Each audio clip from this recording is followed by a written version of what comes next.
ഒരു അമ്മ ഉണ്ടെങ്കിൽ തന്നെ കാണാൻ ആഗ്രഹിക്കരുത്.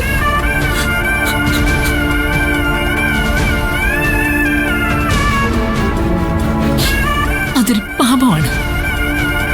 നിനക്ക് കിട്ടിയ സൗഭാഗ്യങ്ങളെ പുറംകാലുകൊണ്ട് തട്ടിയെറിയുന്നത് പോലുള്ളൊരു പാപം.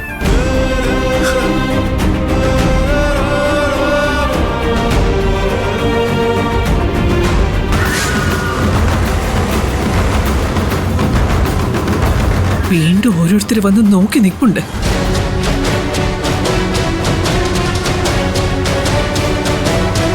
ഇനി എന്ത് കുത്തിത്തിരിപ്പുണ്ടാക്കാവുന്ന ആലോചിച്ചുകൊണ്ട് നിൽക്കുവോ? നിധി, നീ ഗൗതമിനെ വിളിച്ചോണ്ട് റൂമിലേക്ക് കൊണ്ടുപോ.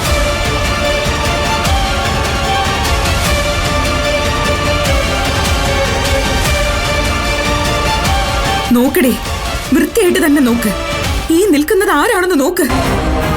നീ ഇവിടുന്ന് പുറത്താക്കാൻ ആഗ്രഹിച്ച അതേ ഗൗതം തന്നെയാ എല്ലാവരുടെയും ഇരട്ടി സ്നേഹം വാങ്ങിക്കൊണ്ട് തിരിച്ചിവിടെ വന്ന് നിൽക്കുന്നത്.